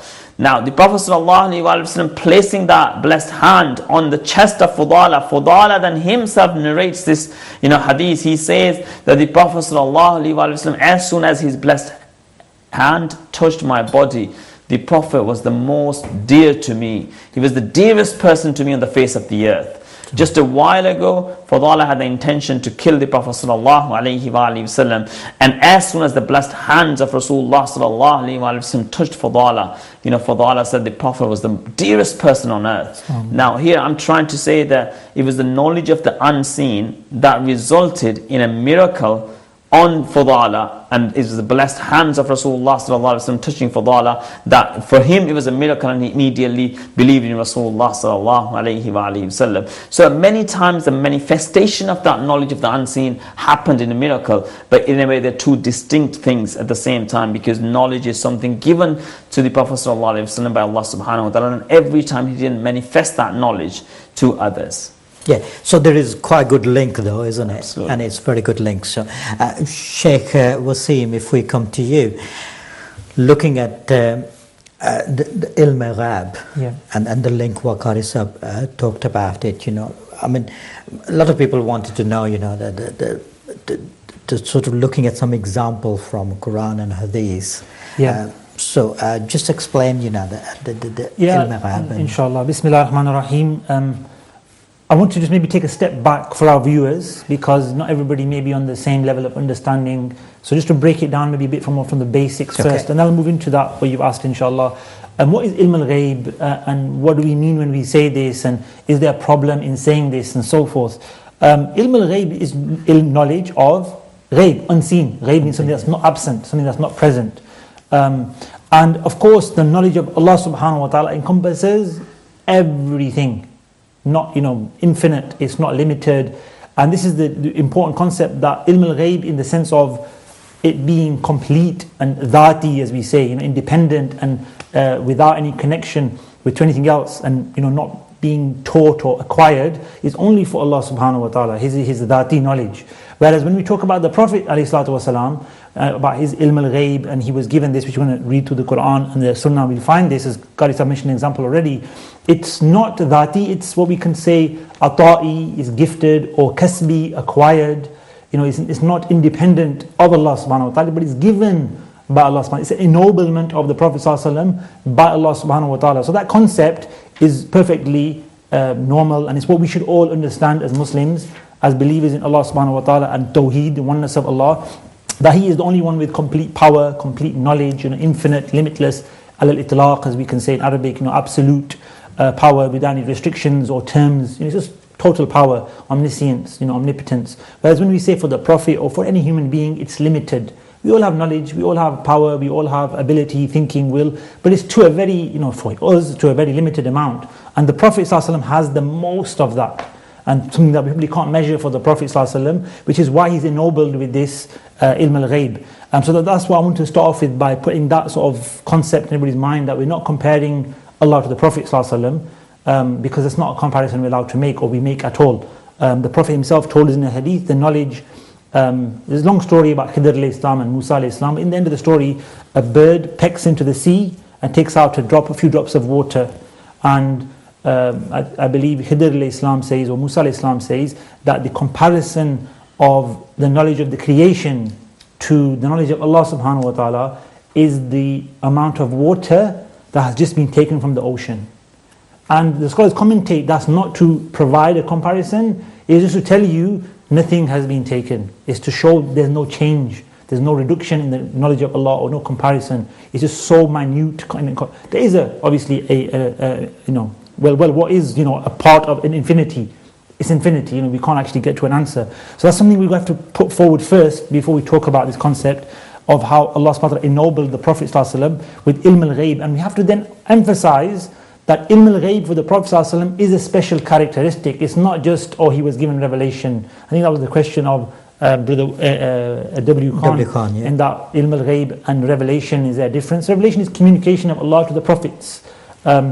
Wahi, the angel Jibreel Islam coming, or the Prophet is talking directly to Allah subhanahu wa ta'ala. Ilm al-ghaib is a special characteristic given to the Prophets of knowledge which they may not have conveyed to us. It may be between, just for them, they may have conveyed it to us, they may have given some indications, as we see in the hadith. And this is mentioned in the Quran, in Surah Jinn, Surah number 72, Allah subhanahu wa ta'ala says, فَلَا يُظْهِرُ عَلَى غَيْبِهِ أَحَدًا. He does not manifest the ghaib to anybody, إِلَّا except مَنِ ارْتَضَى مِنْ رَسُولٍ, except whom he pleases from the messengers.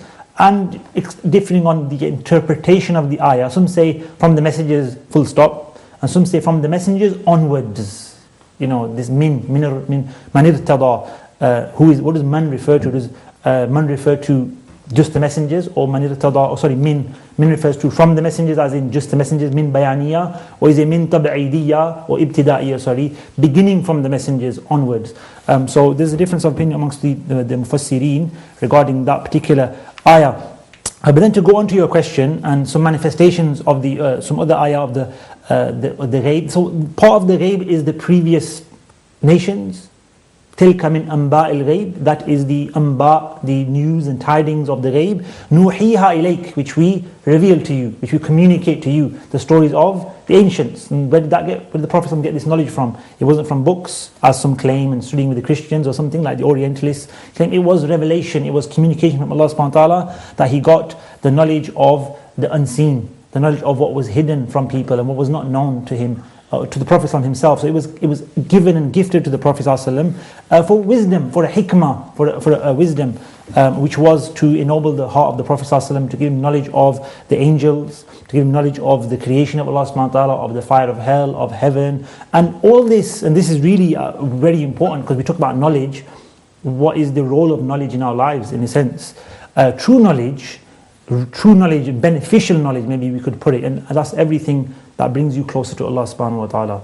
So all the knowledge the Prophet was given was making him increase in his awe, his fear of Allah, his awe and respect and reverence of Allah subhanahu wa ta'ala, his worship of Allah subhanahu wa ta'ala. So when the Prophet worshipped Allah, it was not like anybody else. It was of a greater level due to his knowledge of Allah and the creation of Allah subhanahu wa ta'ala. This is why it's like I said, we have to also emphasize he had the most knowledge of all of creation, sallallahu alayhi wa alihi wa sallam. And this is also from the Quran. إِنَّمَا يَخْشَى اللَّهَ مِنْ عِبَادِهِ الْعُلَمَاءِ.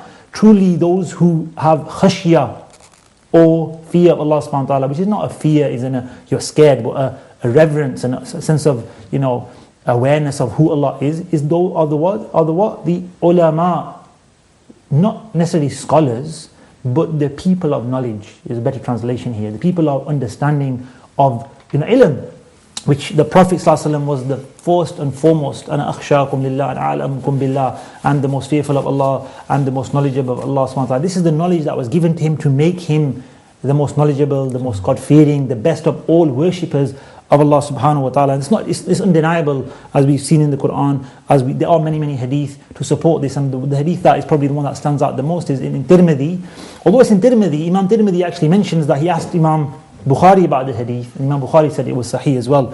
And it's the hadith where the Prophet ﷺ, before Fajr time, he prayed at night, and before Fajr he fell asleep in that time, and he woke up, or in his sleep he saw Allah subhanahu wa ta'ala. Allah appeared to him, however befits his majesty, and Allah subhanahu wa ta'ala asked the Prophet ﷺ, what are the heavenly assembly, the Mala al-A'la, what are they discussing? And the Prophet ﷺ didn't know at the time.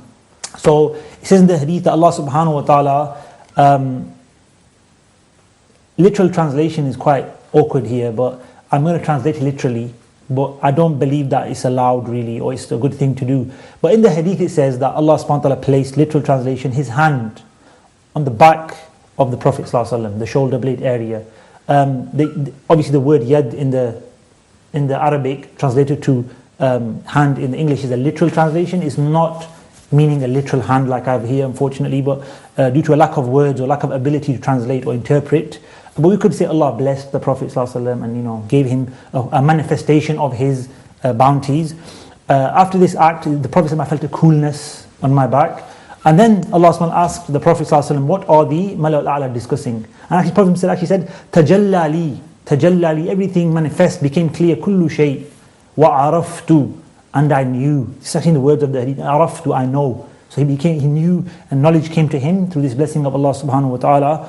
And then the same question was posed to Prophet ﷺ, what are the Mala al-A'la discussing? What are they talking about? And the Prophet ﷺ then said they're talking about the kaffarat, the expiations of sins. And one of the things mentioned was how lifting some rubbish, some dust or pieces of rubbish off the floor of the masjid is an expiation for sins. And the conversation continued, and when the Prophet ﷺ awoke, he actually went to Fajr, and he told the companions what happened just as he came in. And the many other hadith that also inform us that the Prophet told the Sahaba, ask me any question you want. Sahaba got up, what's the name of my father? He answered the question, what's the name of my father? So and so. The Prophet answered their questions, and Umar got up and said, O Messenger of Allah, we don't need to do this, and stopped the people. He got angry for the sake of the Prophet ﷺ, and stopped people from asking questions to the Prophet ﷺ. But we have many hadith which show that he was given special knowledge, and this was to increase his awe of Allah, his knowledge of the creation of Allah, to be the best worshipper of Allah subhanahu wa ta'ala. So there definitely is, and we must believe that there's a special characteristic within this. There's a special fadl, as Allah subhanahu wa ta'ala says, وَعَلَّمَكَ مَا لَمْ تَكُنْ تَعْلَمْ وَكَانَ فَضْلُ اللَّهِ عَلَيْكَ عَظِيمًا. And he taught you that which you did not know, and the bounty of Allah subhanahu wa ta'ala upon you was immense. Jazakallah. Jazakallah for that. And moving on to Qari Asim Sahab. When we talk about miracle, we talked about various prophethood. When you're looking at knowledge of unseen, ilm-e-ghaib, specifically talking about Hazrat Muhammad sallallahu alaihi wasallam. Is that true?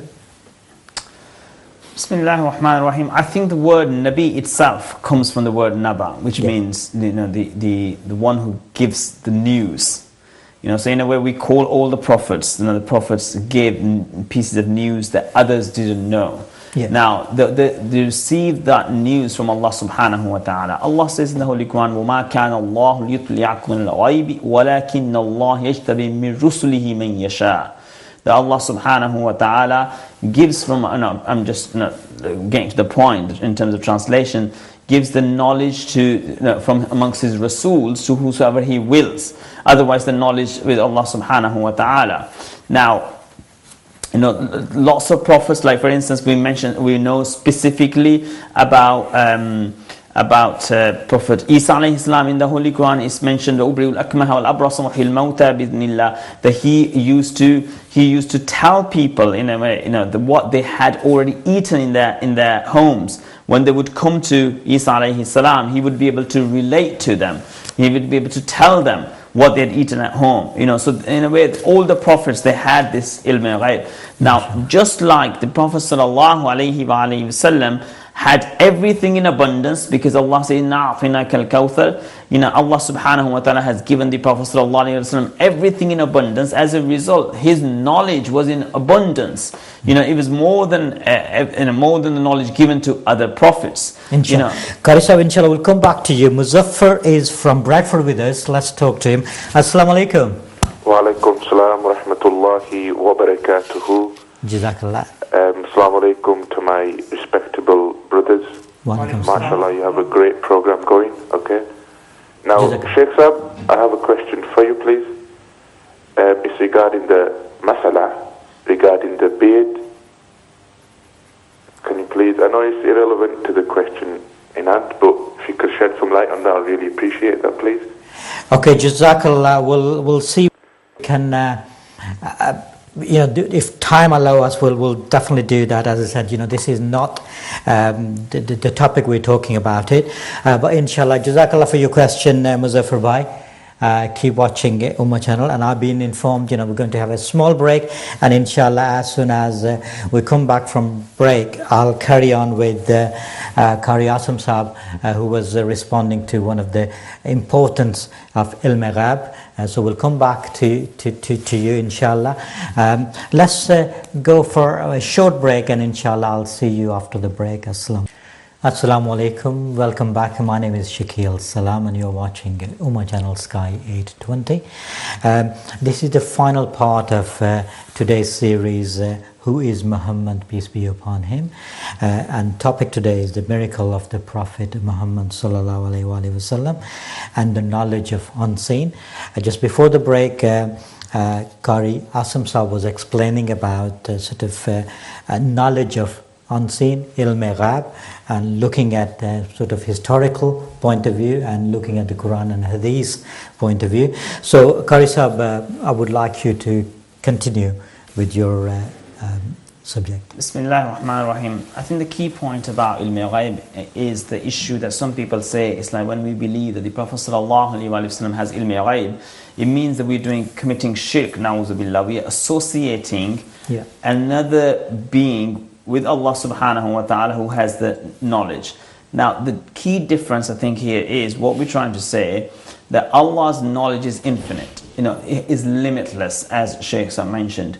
The Prophet ﷺ knowledge has been given to them, and when something is given by Allah subhanahu wa ta'ala, it means Allah is Khaliq and the Prophet ﷺ is makhluk, but not like an ordinary makhluk. He's a special creation of Allah subhanahu wa ta'ala. He's beloved of Allah subhanahu wa ta'ala.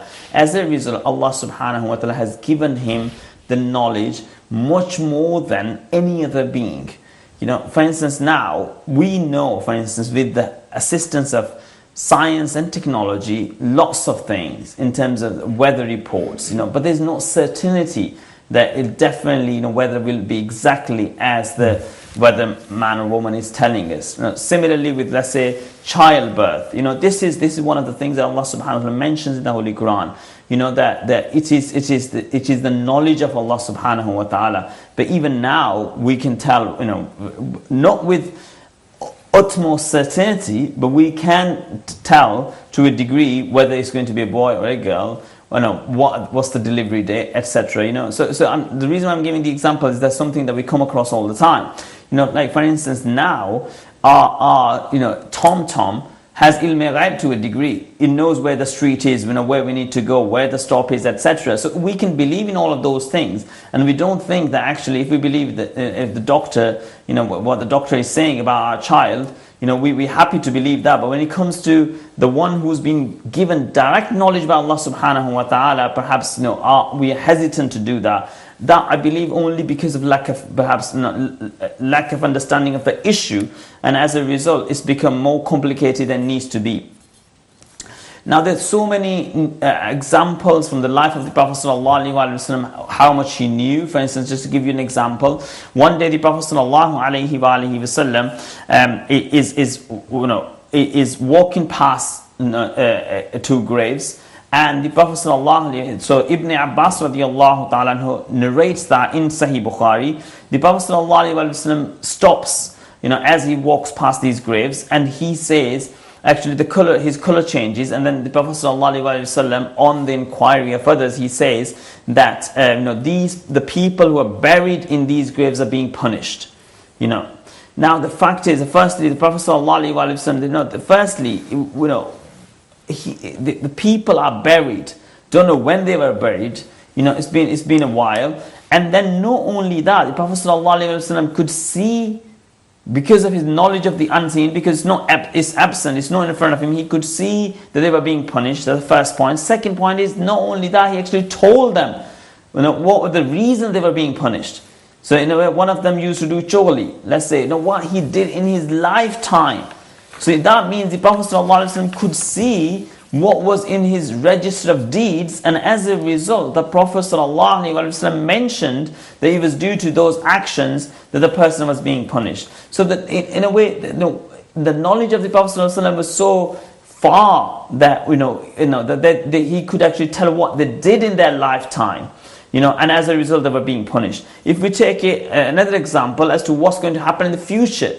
One day the Prophet ﷺ, was on the mountain of Uhud with Sayyidina Abu Bakr Siddiq radiallahu ta'ala and Sayyidina Umar Farooq radiallahu ta'ala, and the mountain started shaking. The Prophet, whether it was shaking due to excitement or otherwise, the Prophet ﷺ said, do you not know that on you there is a prophet of Allah and two martyrs?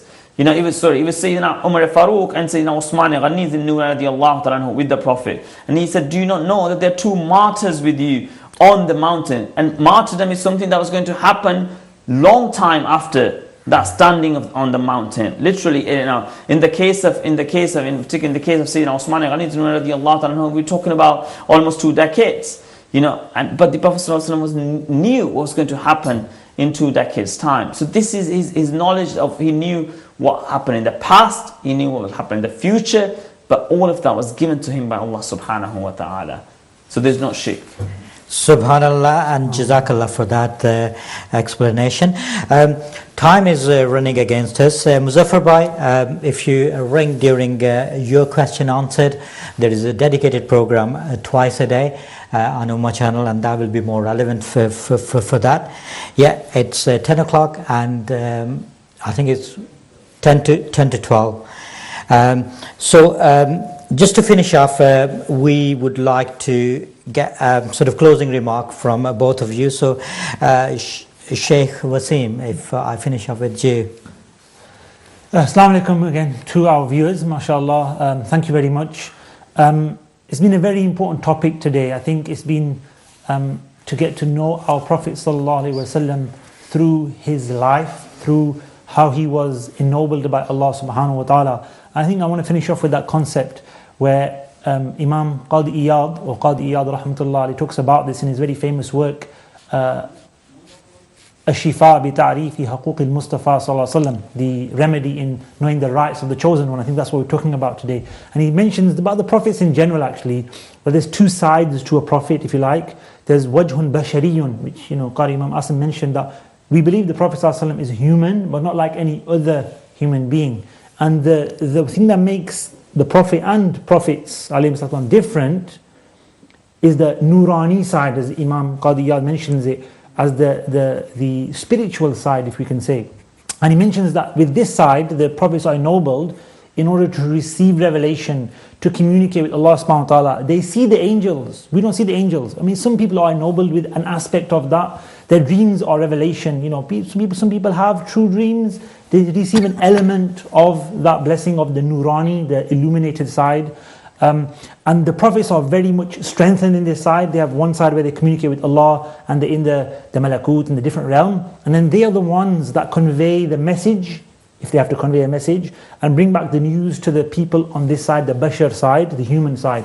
And this is where we come into the relationship with our Prophet ﷺ. So yes, we have a relationship on the bashar side of the Prophet ﷺ. We see him as a man. We see him as a human being. He was born like any other person. He grew up like any other person. He bled, alayhi salatu wasalam, in the Battle of Uhud. You know, he had children. He was married. He, you know, tasted death, alayhi salatu wasalam. However, we can't forget the nurani side, and it's still with him. It was never taken away from him, sallallahu alaihi wasallam. They were born with this, the prophets. They were given this before their physical creation on the earth. They have this in. Everybody has, you know, their status with Allah in terms of their pre-eternal, in the knowledge of Allah subhanahu wa ta'ala, but they were given a special status in pre-eternity by Allah subhanahu wa ta'ala, which was then manifested in, you know, in time for human beings.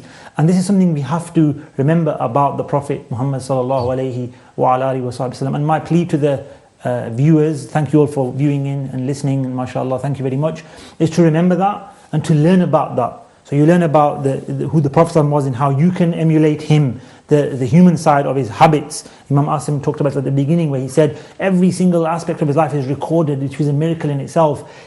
How he used to eat food, sit, talk to people, you know, teach people, the walk, the white hairs on his beard, sallallahu alaihi wasallam, the clothes he used to wear, the food he used to eat. You know, you talk about a topic and we have the details, alhamdulillah. It's a beautiful, you know, topic. And then we got to remember that he is special because Allah ennobled him and chose him above everybody else. Okay. All the prophets, alayhi salatu wasalam. And we can learn about that aspect as well. And these topics today help us to understand that aspect. So, you know, it's about learning and education and us expanding our knowledge of our Prophet sallallahu alaihi wasallam. Thank you to yourself. Jazakallah, Sheikh Wasim. And quickly moving on to Imam Qari Asim Sahab.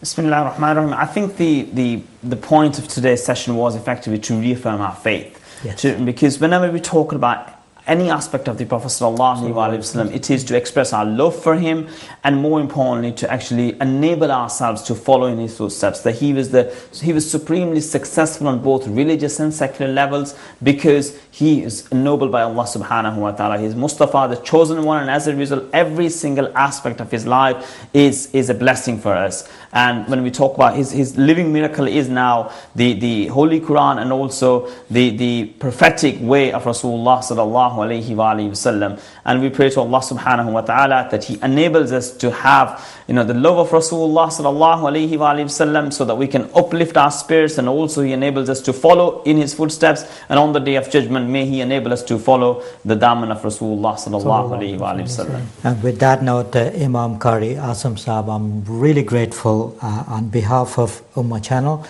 and a huge viewership, and especially Ahmed Yassin, who rang from Ashton-under-Lyne. Unfortunately, due to time restraint, we couldn't take your call, but he really appreciated what both of you scholars talked about today's topic. So, Jazakallah, Ahmed Yassin from Ashton. Jazakallah, Imam Qari Asim Sahab, for your valuable time coming along, and I know it was very fulfilling for me. I learned a lot, and also Jazakallah Sheikh Wasim Sahab. Thank you very much.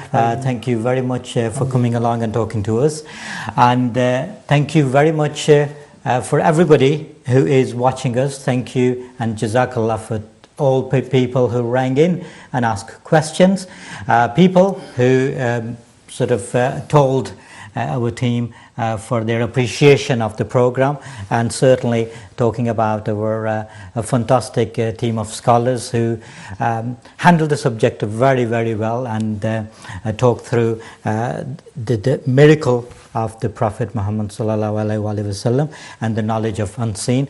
With that note, I'll take ijazat from you, and thank you very much, Jazakallah, for watching. To finish off, can I invite Qari Arshad Mahmood Sahab again to finish off the program with Naat-e Rasool Maqbool. صلی اللہ علیہ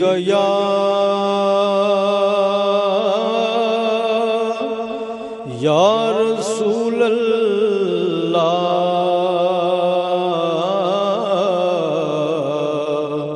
وسلم علیک یا حبیب اللہ.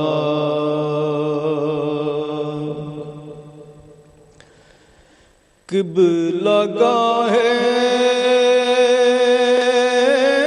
دل و جان ہوئے رسول عربی. قبلہ گاہ دل و جان ہوئے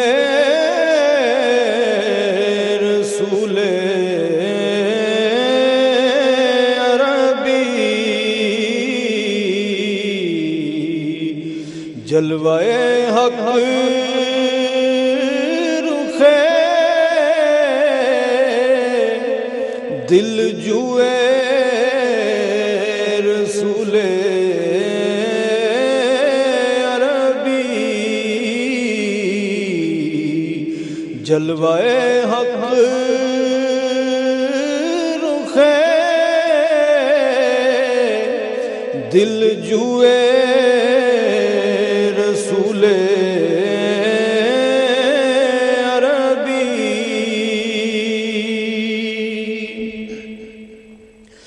کیوں نہ ہو خلد بری تجھ پہ نثار بطحا.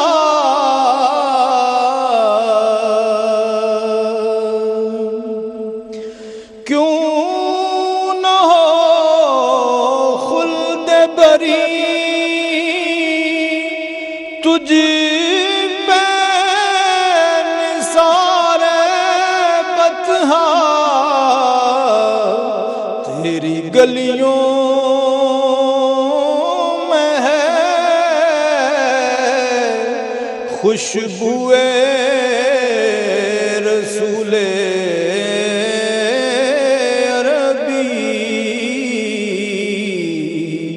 تیری گلیوں میں ہے خوشبوئے رسول عربی. رخ پر نور ہے وشمس ضحا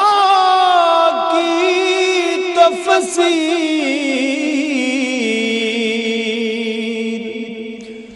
رخ پر نور ہے وشمس ضحا کی تفسیر. شرح واللیل ہے گیسوئے رسول عربی. شرح واللیل ہے گیسوئے رسول عربی.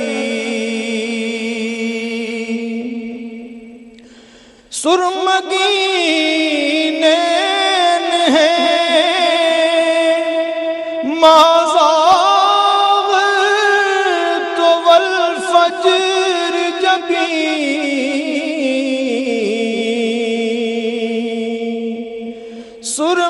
سرمگین ہے مازاغ تو والفجر جبی. قاب قوسین ہے ابروئے رسول عربی. قاب قوسین ہے ابروئے رسول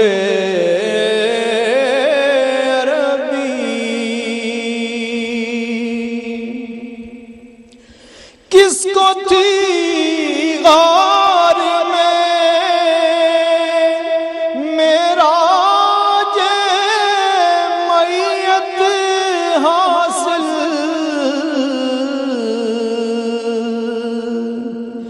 کس کو تھی غار میں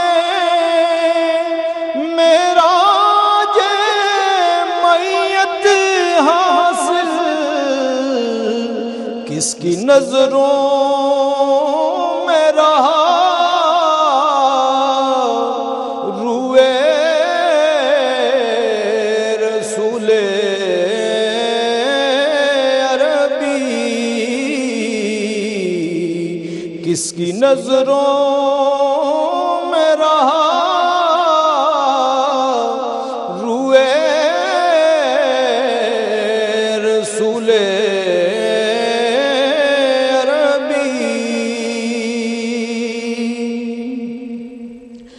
دیکھتے ہیں یہ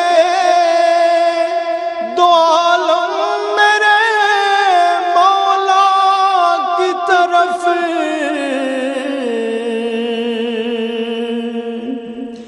دیکھتے ہیں یہ دو عالم میرے مولا کی طرف، دیکھتا ہے میرا رب سوئے رسول عربی،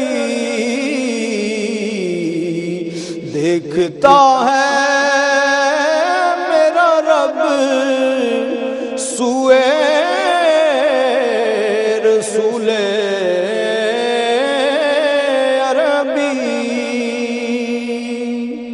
مقطع پیش ہے، کاش مل جائے یہ اعزاز و شرف امجد،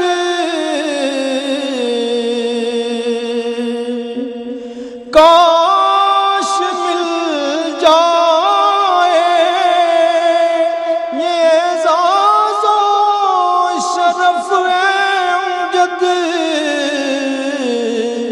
سب کہیں تجھ کو سگے کوئے رسول عربی، سب کہیں تجھ کو سگے